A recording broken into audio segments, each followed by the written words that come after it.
नमस्कार प्यारे दोस्तों। अपन बीएल स्टडी क्लासेस पर राजस्थान ज्योग्राफी सुबह वीडियो देख चुके हैं और अभी अपन पढ़ने जा रहे हैं साइंस, क्योंकि राजस्थान के जूनियर अकाउंटेंट एग्ज़ाम में भी आएगी और बाकी अदर एग्ज़ाम सभी एग्ज़ाम में जो साइंस नॉर्मल साइंस पूछी जाती है, junior accountant, LDC, Rajasthan police, संगणक भर्ती परीक्षा, सभी में जो नॉर्मल साइंस आती है उससे अपन अध्ययन करेंगे और राजस्थान में आए हुए प्रीवियस क्वेश्चन का अपन अध्ययन करने जा रहे हैं। हिप्पोक्रेट्स की विज्ञान की किस शाखा से संबंधित है? अपन शुरुआत कर रहे हैं सबसे पहले दैनिक विज्ञान बेसिक ऑफ एवरीडे अपने जो काम में आती है। हिप्पोक्रेट्स विज्ञान की किस शाखा से संबंधित हैं? तो हिप्पोक्रेट्स जो थे वो किस शाखा से संबंधित थे? खगोल शास्त्री, चिकित्सा, तो वो थे चिकित्सा से संबंधित है हिप्पोक्रेट्स, यानी कि चिकित्सा का जनक कहा जाता है हिप्पोक्रेट्स को, चिकित्सा शास्त्र का जनक कहा जाता है हिप्पोक्रेट्स को। और वनस्पति विज्ञान का जनक कहा जाता है थियोफ्रेस्टस को। आधुनिक रसायन का जनक कहा जाता है रॉबर्ट बॉयल को, जो कि बॉयल नियम भी रसायन विज्ञान में अपन बॉयल वाला नियम भी पढ़ते हैं। तो आधुनिक रसायन का जनक कहा जाता है रॉबर्ट बॉयल को। और रसायन विज्ञान का जनक एक तो है आधुनिक रसायन, आधुनिक रसायन का जनक है रॉबर्ट बॉयल और रसायन विज्ञान का जनक है एंटोनी लेवोजियर। यहाँ एवोजियर लिख रखा है लेकिन इसका नाम है एंटोनी लेवोजियर। रसायन विज्ञान का जनक है एंटोनी लेवोजियर। उत्परिवर्तनवाद का जनक है हुगो डे व्रीज। उत्परिवर्तनवाद का जनक है हुगो डी व्रीज। और वर्गीकी का जनक है कैरोलस लीनियस। वर्गीकी यानी कि पादप जगत, जंतु जगत, इनमें बांटने वाले थे कैरोलस लीनियस। पादप जगत, जंतु जगत आदि में बांटने वाले थे कैरोलस लीनियस। और जीवाश्मिकी का जनक है लियोनार्डो दे विंची। लियोनार्डो दे विंची की एक फेमस रचना है जिसे आप भी जानते हैं, और इन्हें जीवाश्मिकी का जनक इसलिए कहा जाता है क्योंकि लियोनार्डो दे विंची ने जो मोनालिसा का जो चित्र बनाया था, मोनालिसा का काफ़ी प्रसिद्ध चित्र है, इतिहास के अंदर अपन पढ़ते हैं, तो वो लियोनार्डो दे विंची ने बनाया था, इसीलिए इन्हें जीवाश्मिकी का जनक कहा जाता है क्योंकि वो बनाई गई थी एक प्रकार जीवाश्मी आधार पर। आनुवांशिकी का जनक है, अपन ने 10वीं क्लास में पढ़ रखा है, ग्रेगर जॉन मेंडल। और प्रतिरक्षा विज्ञान, प्रतिरक्षा यानी कि जो अपने टीके होते हैं, टीका जो अपने रोगों से अपनी रक्षा करता है, वो प्रतिरक्षा विज्ञान का जनक है एडवर्ड जेनर, जिसने चेचक का टीका बनाया था। किसका टीका बनाया था? चेचक का टीका। चेचक का टीका बनाया था एडवर्ड जेनर ने। और कवक विज्ञान का जनक है यानी कि माइकोलॉजी, माइकोलॉजी का जनक है माइकेली। कवकों के अध्ययन को अपन कहते हैं माइकोलॉजी, और माइकोलॉजी नाम इन्हीं के नाम पर पड़ा है, माइकेली के नाम पर। जीव विज्ञान एवं जंतु विज्ञान का जनक कौन है? तो जीव विज्ञान या जंतु विज्ञान का जनक कहा जाता है अरस्तु को। समय मापक विज्ञान है, समय मापक विज्ञान है यानी कि समय को मापने वाले विज्ञान को क्या कहा जाता है? एक होता है कोस्मोलॉजी। कोस्मोलॉजी क्या है? हाइड्रोलॉजी यानी कि जल का अध्ययन होता है, टोमोग्राफी और होरोलॉजी। तो समय मापक विज्ञान कहा जाता है होरोलॉजी। जैसे अपन इंग्लिश में अपन पढ़ते हैं हाउर, HOURS, इसे अपन हाउर बोलते हैं, अपनी नॉर्मल लैंग्वेज में हाउर बोलते हैं, लेकिन इसका मतलब होता है हाउर। तो हॉर यानी होरोलॉजी। समय मापने से संबंधित विज्ञान है होरोलॉजी। और कॉस्मोलॉजी है, अपने ब्रह्मांड का अध्ययन कहलाता है कॉस्मोलॉजी। और ट्रोमोग्राफी, ट्रोमा यानी कि जो अपन अपने शरीर के आंतरिक संरचना का जो अवलोकन करते हैं उसे कहते हैं ट्रोमोग्राफी। जैसे कि अपन एक्सरे करते हैं, CT स्कैन करते हैं, रेडियो आइसोटोप आदि इन किरणों से जो अपन अपने शरीर का आंतरिक अध्ययन करते हैं उसे कहा जाता है ट्रोमोग्राफी। और हाइड्रोलॉजी, तो इसमें अपन जल का अध्ययन करते हैं। जल को रसायन विज्ञान की भाषा में जल को कहा जाता है हाइड्रो। क्या कहा जाता है? हाइड्रो। और जल से जिसको डर लगता है उसे कहा जाता है हाइड्रोफोबिया। जो कि कुत्ते के काटने से जो जल से डर लगता है उसे कहते हैं हाइड्रोफोबिया। एपीकल्चर एक वैज्ञानिक विधि है जो उत्पादन से संबंधित है। एपीकल्चर क्या है? तो एपीकल्चर है अपने शहद यानी मधुमक्खी पालन। मधुमक्खी पालन को कहा जाता है तो वो कहा जाता है एपीकल्चर। मधुमक्खी पालन को कहा जाता है एपीकल्चर। आगे अध्ययन करते हैं अपन। सेरीकल्चर किसे कहा जाता है? रेशम अब इसको याद करने का आसान तरीका जैसे शेरी, इसमें भी से है और यहाँ पे भी से है, तो ऐसे मतलब याद रख सकते हैं। एपी कल्चर, एपी यानी मधुमक्खी, शहद, और शहरी कल्चर यानी कि रेशम उत्पादन से संबंधित है। पीसी कल्चर यानी मछली होती है, मछली का एक छोटा सा पीस, तो पीसी कल्चर से अपन मत्स्य उत्पादन को याद रख सकते हैं। हॉर्टिकल्चर, हॉट यानी एकदम फूल जो होता है वो होता है हॉट, हॉट से अपनी याद रख सकते हैं हॉर्टिकल्चर यानी फूलों का अध्ययन। हॉर्टिकल्चर यानी होता है फलों का अध्ययन, हॉर्टिकल्चर यानी होता है फलों का अध्ययन, और फ्लोरिकल्चर होता है अपने फूलों का अध्ययन, और ओलिविकल्चर होता है जैतून कृषि। जैतून की जो खेती होती है, जैतून का जो तेल आता है वो एक प्रकार से ईंधन के रूप में उपयोग में लिया जाता है। जैतून रिफाइनरी, जैसे अपने राजस्थान में जैतून रिफाइनरी कहाँ है, लुणकरणसर बीकानेर में जैतून रिफाइनरी है। तो ओलिविकल्चर किसे कहा जाता है, ओलिविकल्चर। ओलिविकल्चर ऐसे भी याद रख सकते हैं अपन, जैतून का जो तेल होता है, जैसे तेल को इंग्लिश में कहते हैं ऑयल, ऑयल से याद रख सकते हैं ओलिविकल्चर। तो जैतून रिफाइनरी है ओलिविकल्चर। विटीकल्चर, विटीकल्चर क्या है, विटीकल्चर है अंगूर की कृषि, अंगूर की कृषि को कहा जाता है विटीकल्चर। और अपन ने पढ़ लिया है पीसी कल्चर क्या होती है, पीसी कल्चर होती है मत्स्य उत्पादन से संबंधित। अंगूर की खेती को क्या कहते हैं, अंगूर की खेती को अपन कहते हैं विटीकल्चर। अंगूर की खेती को अपन क्या कहते हैं, विटीकल्चर। अंगूर की खेती को अपन कहते हैं विटीकल्चर। मधुमक्खी पालन को कहते हैं, मधुमक्खी पालन को क्या कहते हैं, मधुमक्खी पालन को अपन कहते हैं एपीकल्चर। या आरपीएससी एलडीसी में पूछ रखा है 2 बार, तो मधुमक्खी पालन कहते हैं एपीकल्चर। एपीकल्चर, मधुमक्खी पालन, सिल्वीकल्चर और विटीकल्चर। विटीकल्चर होती है अपना अंगूर की खेती, और सिल्वीकल्चर होता है वन संवर्धन। वन संवर्धन यानी जो वन के बारे में जो अपन अध्ययन करते हैं उसे कहते हैं सिल्वीकल्चर।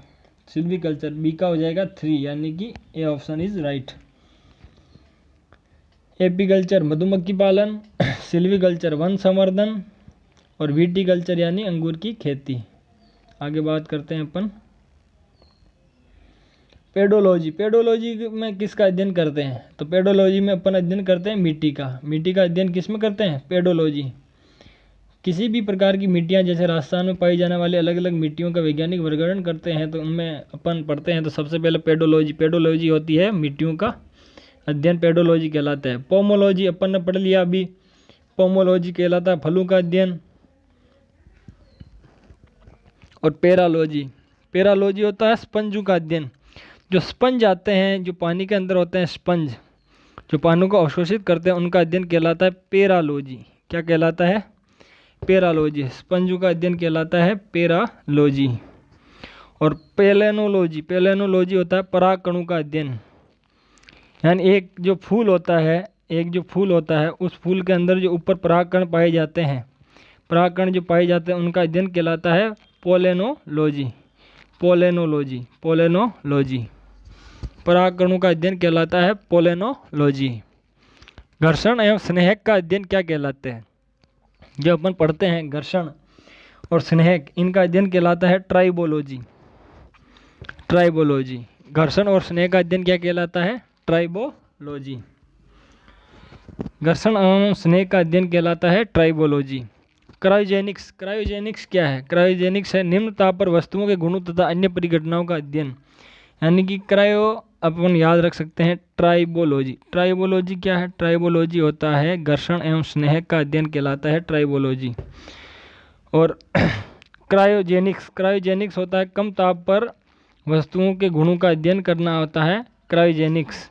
और सेलेनोलॉजी, सेलेनोलॉजी अपन ने पढ़ लिया, चंद्रमा का मूल रूप से अध्ययन कहलाता है सेलेनोलॉजी। और होरोलॉजी अपन ने पढ़ा है समय का मापन। विज्ञान के क्षेत्र जो मानव एवं यंत्र के मध्य स्वचलन एवं संचार का अध्ययन करता है कहलाता है। यानी विज्ञान का ऐसा कौन सा क्षेत्र है जो मानव एवं यंत्र के मध्य स्वचलन संचार का अध्ययन कहलाता है, वो होता है साइबरनेटिक्स। यानी अपन पढ़ते हैं जो साइबर अपराध होते हैं, जिसके अंदर साइबर अपराध से काफ़ी नुकसान पहुंचता है। तो साइबर को अपन ऐसे याद रख सकते हैं जैसे मानव को नुकसान पहुंच रहा है टेक्नोलॉजी से, तो याद रख सकते हैं साइबरनेटिक्स। मानव एवं यंत्र के मध्य स्वचलन एवं संचार का अध्ययन साइबरनेटिक्स कहलाता है। और हाइड्रोस्टैटिक्स, हाइड्रोस्टैटिक्स यानी द्रव स्थितिकी का अध्ययन। पानी को यानी जल को केमिस्ट्री की भाषा में कहा जाता है हाइड्रो, और उसका अध्ययन कहलाता है हाइड्रोस्टैटिक्स यानी द्रव स्थितिकी। हाइड्रोपोनिक्स, हाइड्रोपोनिक्स में अध्ययन किया जाता है। हाइड्रोपोनिक्स में किसका अध्ययन किया जाता है? हाइड्रोपोनिक्स में अपन अध्ययन करते हैं हाइड्रो और पोनिक्स, दो चीज़ों से मिलकर ये बना है। ये मिट्टी के बिना पादप संवर्धन का जो अध्ययन होता है उसे कहते हैं हाइड्रोपोनिक्स। हाइड्रोपोनिक्स सरल भाषा में समझाऊं मैं आपको तो मिट्टी के बिना यानी कि सिर्फ जब जल में किसी पौधे को उगाया जाता है, सिर्फ पानी के अंदर। कुछ ऐसे पौधे होते हैं जो सिर्फ पानी के अंदर उगते हैं, जैसे आपने देखा होगा खांजी जो होती है वो, उसमें मिट्टी की जरूरत नहीं होती है, लेकिन उसके अंदर जो पादप आ जाते हैं जैसे शैवाल हुए, कवक हुए, वो आ जाते हैं। तो उनका जो अपन अध्ययन करते हैं वो करते हैं हाइड्रोपोनिक्स में। उनके अध्ययन को क्या कहा जाता है? हाइड्रोपोनिक्स कहा जाता है। पौधों के जल में संवर्धन का अध्ययन करने वाला विज्ञान मृदा विहीन कृषि या बागवानी या हाइड्रोपोनिक्स कहलाता है। बागवानी का एक प्रकार जिसमें बिना मृदा के पौधे उगते हैं, वही है कि बिना मृदा के जो पौधे उगते उन्हें अपन क्या कहते हैं? तो अपन अभी पढ़ा है हाइड्रोपोनिक्स कहा जाता है। किसी संस्कृति के वैज्ञानिक विवरण के अध्ययन को कहते हैं, यानी किसी संस्कृति, जो संस्कृति होती उसकी वैज्ञानिक विवरण के अध्ययन को क्या कहा जाता है? प्रत्येक स्थान की अलग अलग संस्कृति होती है तो उसके वैज्ञानिक विवरण के अध्ययन को कहा जाता है एथेनोलॉजी। मनुष्य की जातियों का अध्ययन उसे अपन कहते हैं एथेनोलॉजी या इथोलॉजी। देखो दो चीजें हैं, एक है एथेनोलॉजी, एथेनोलॉजी होता है मनुष्य की जातियों का अध्ययन, और इथोलॉजी होता है जंतुओं के व्यवहार का अध्ययन। इथोलॉजी क्या होता है? जंतुओं के व्यवहार का अध्ययन होता है।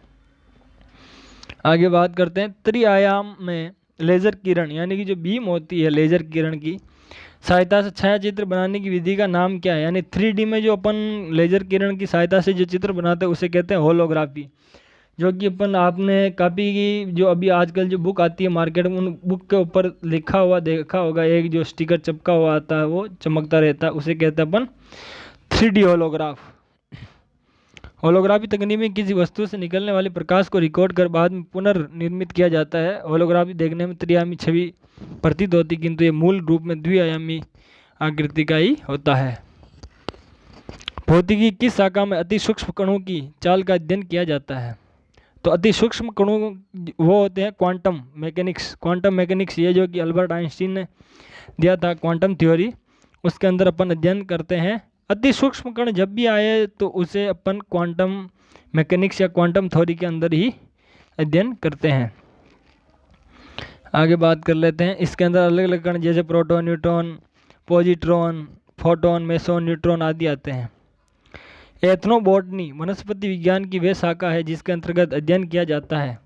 एंड एथनोबॉटनी, बॉटनी की जो भी एक अलग शाखा है उसका नाम है एथनोबॉटनी का अध्ययन करते हैं अपन पौधों का मानव के हित से संबंध, यानी पौधे जो होते हैं उनका मानव के लिए क्या क्या उपयोग हो सकता है उसके अंदर अपन अध्ययन करते हैं एथनोबॉटनी में।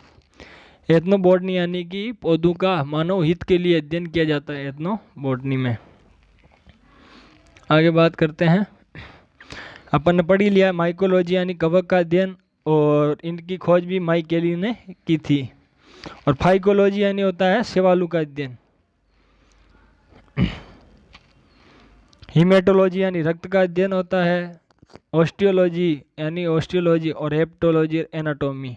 तो अपन बोलते हैं मानव शरीर की संरचना का जो अध्ययन होता है विच्छेदन द्वारा सीखा जाता है उसे अपन कहते हैं एनाटॉमी। जीवधारियों की आंतरिक संरचना का अध्ययन कहलाता है एनाटॉमी। और ऑस्टियोलॉजी जो होता है अपने कंकाल तंत्र का अध्ययन कहलाता है ऑस्टियोलॉजी। मानव शरीर के कंकाल तंत्र का अध्ययन कहलाता है ऑस्टियोलॉजी। और हीमेटोलॉजी के अंदर आता है अपने रक्त का अध्ययन। जैविक जगत में होने वाले कार्य गुण व पद्धति का अध्ययन कर इस ज्ञान को मशीनी जगत में उपयोग करने की क्या कहते हैं? यानी कि जो जैविक जगत में होने वाले कार्य गुण व पद्धति का अध्ययन कर इस ज्ञान को मशीनी जगत में उपयोग करने को क्या कहते हैं? उसे कहा जाता है बायोनिक्स, यानी कि जो बायोलॉजी के रूप में उपयोग किया जाता है उसे कहा जाता है बायोनिक्स। क्रोनोलॉजी का अध्ययन क्या है? क्रोनोलॉजी को अपन पढ़ते हैं, समय की अवधि का अध्ययन जो होता है उसे क्रोनोलॉजी कहते हैं। जैसे अपन जो करंट अफेयर पढ़ते हैं उस किताब के ऊपर भी लिखा हुआ आता है क्रोनोलॉजी। क्रोनोलॉजी मतलब समय की अवधि का अध्ययन, यानी कि समय के अनुसार जो घटनाएं घटती हैं उनका अपन अध्ययन करते हैं, उसे क्रोनोलॉजी कहा जाता है। और फलों के अध्ययन को क्या कहा जाता है? तो अपन ने पहले ही पढ़ लिया, पोमोलॉजी कहते हैं फलों का अध्ययन, पोमोलॉजी। हॉर्टिकल्चर अपन ने पढ़ा, हॉर्टिकल्चर किसे कहते हैं? होरोलॉजी यानी समय का अध्ययन।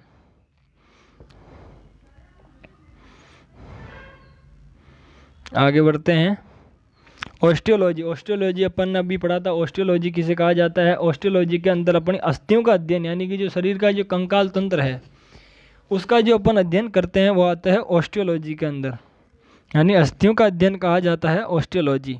और क्रायोजेनिक, क्रायोजेनिक अपन ने अभी पढ़ा था, निम्न तापमान पर वस्तुओं का अध्ययन कहा जाता है क्रायोजेनिक।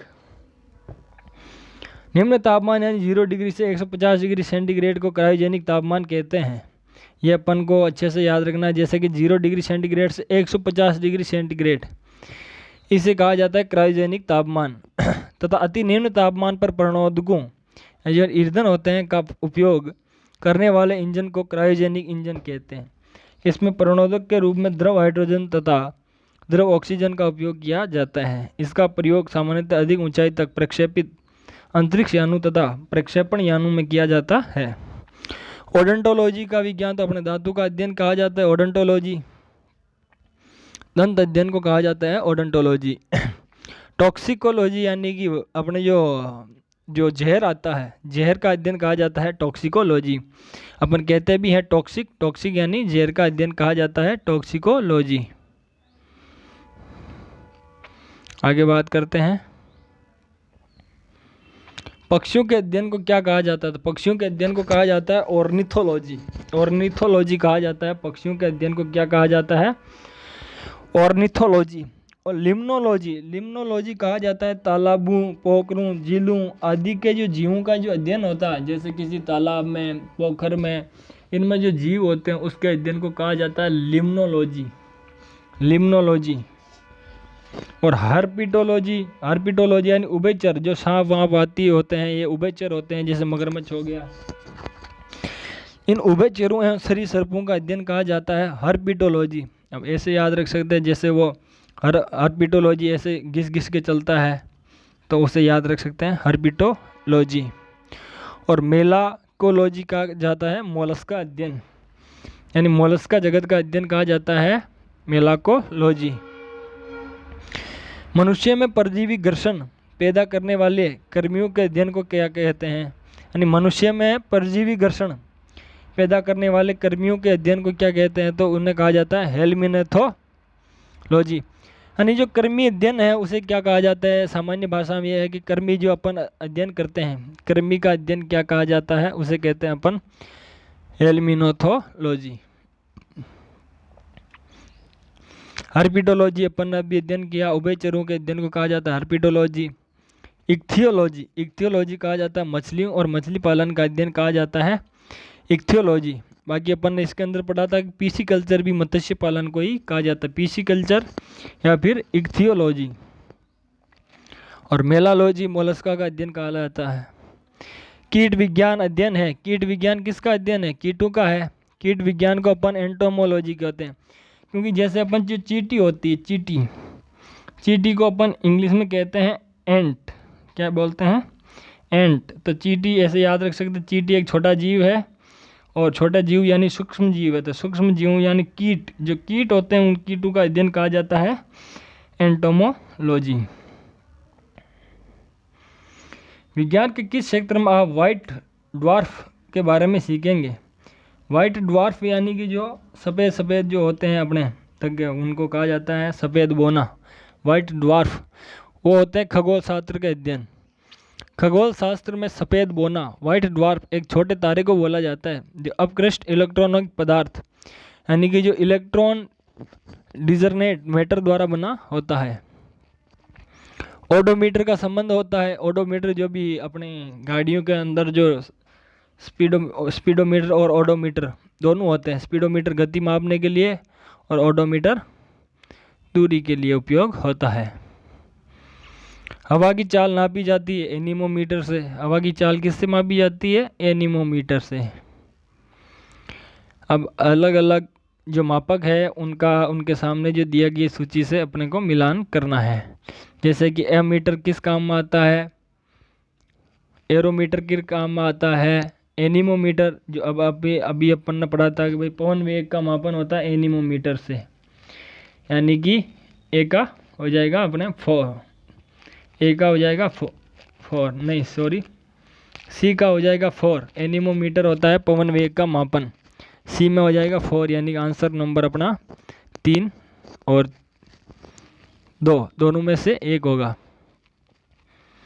और पहले का अपना एरोमीटर है, एरोमीटर मापता है, एरोमीटर वायु या गैस घनत्व भार आदि के माप को मापते हैं एरोमीटर, यानी कि इसमें कितनी एयर है उसको मापते हैं एरोमीटर के द्वारा।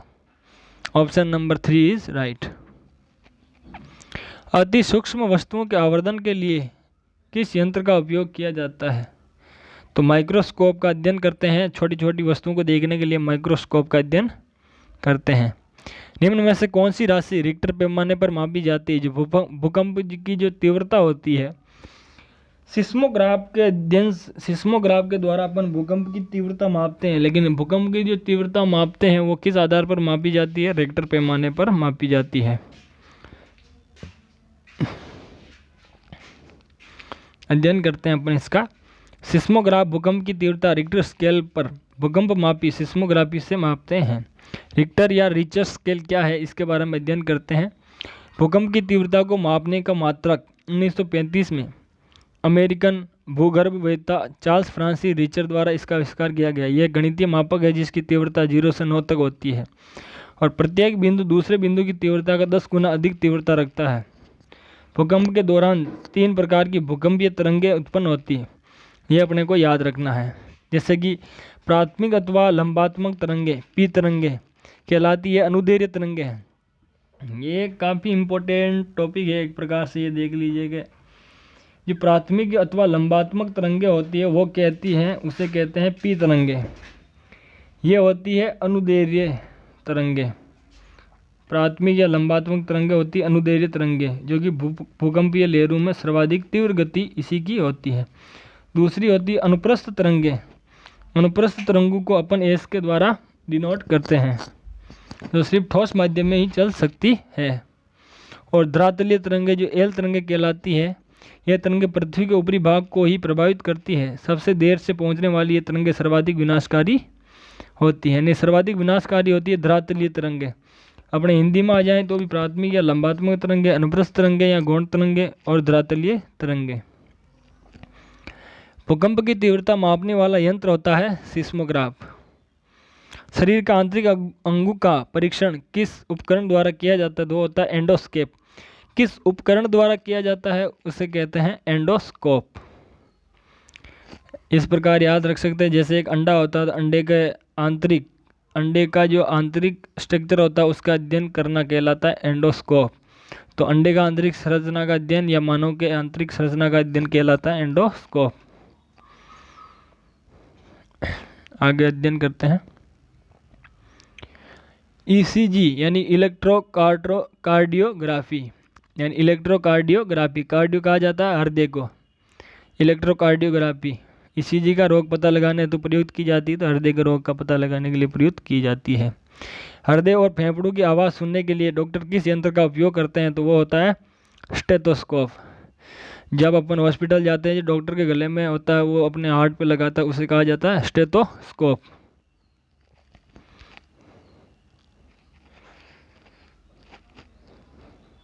स्टेथोस्कोप में रोगी की दिल की धड़कन की ध्वनि डॉक्टर के कानों तक पहुंचती है, तो वो किस आधार पर पहुंचती है? तो ये अपने ध्वनि का बहुपरावर्तन यानी कि एक बार परावर्तन होने के बाद पुनः परावर्तन होता है, उसे कहा जाता है ध्वनि का बहुपरावर्तन। और सुमेलित कीजिए हाइग्रोमीटर में अपन किसका अध्ययन करते हैं? हाइग्रोमीटर में अपन अध्ययन करते हैं आपेक्षिक आर्द्रता का। अपन देखते हैं हाइग्रोमीटर में आपेक्षिक आर्द्रता और लेक्टोमीटर में दूध का इनका अध्ययन करते हैं, रेडियोमीटर में विकिरणें और हाइड्रोमीटर में आपेक्षिक घनत्व का। Option number 2 is right. पहले में थर्ड हाइग्रोमीटर यानी आपेक्षिक आर्द्रता, सेकंड फर्स्ट यानी कि हाइड्रोमीटर आपेक्षिक घनत्व। तो ये थे अपने साइंस के कुछ इम्पोर्टेंट एमसीक्यू। अपन आगे और अध्ययन करेंगे इनके बारे में। जुड़े रहिए चैनल से, चैनल को सब्सक्राइब जरूर करें। और दैनिक विज्ञान की अवधारणा, आधारभूत मूलभूत ज्ञान, इसके अंदर अपन डेली एक क्लास लेकर आएंगे जो जूनियर अकाउंटेंट, संगणक, एलडीसी भर्ती, राजस्थान पुलिस, सभी राजस्थान की सभी प्रतियोगी परीक्षाओं के लिए उपयोगी साबित होगी। तो चैनल को सब्सक्राइब जरूर करें और बेल आइकन जरूर प्रेस करें। Thank you so much.